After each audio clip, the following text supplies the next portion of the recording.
Blancmange Easter eggs or party desserts. My mom's colorful blancmange-filled Easter eggs are a childhood treat that are cooling and yum and perfect for hot summer days. Back in the 80s when I was a kid, Mom would collect and wash empty eggshells and dry them on the windowsill for a few days. The sun did them good, she said.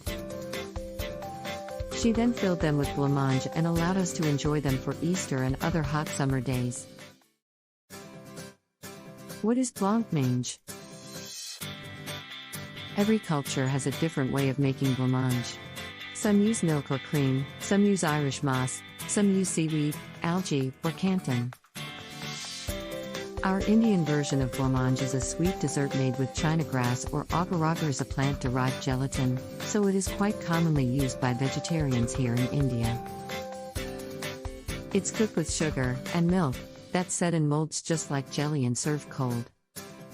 So what ingredients do you need for blancmange-filled Easter eggs?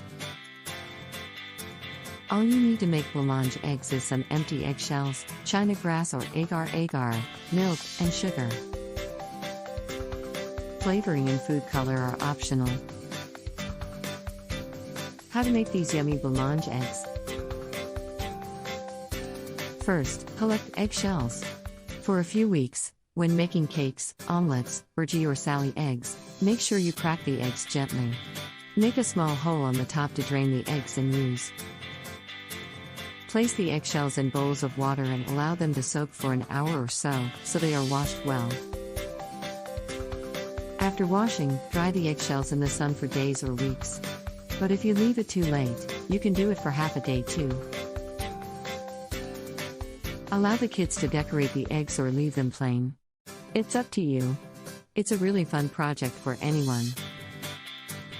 In a pot, add milk, sugar, and china grass and allow the china grass to soak for a while. Add food color and vanilla essence. You can use just one color or more colors if you wish. On the stove, keep stirring the milk until the china grass dissolves, and then let it come to a boil and turn the stove off. Place your eggshells in an egg tray or a bowl or box where they can stand upright and not tilt. Pour the blancmange into the eggshells slowly. Use a spoon if you're worried about dropping it. Once the eggshells are filled, you can leave them to set outside at room temperature or in the refrigerator for a while. Isn't this better than just coloring hard-boiled eggs? Recipe in the link. Don't forget to like, share, and subscribe.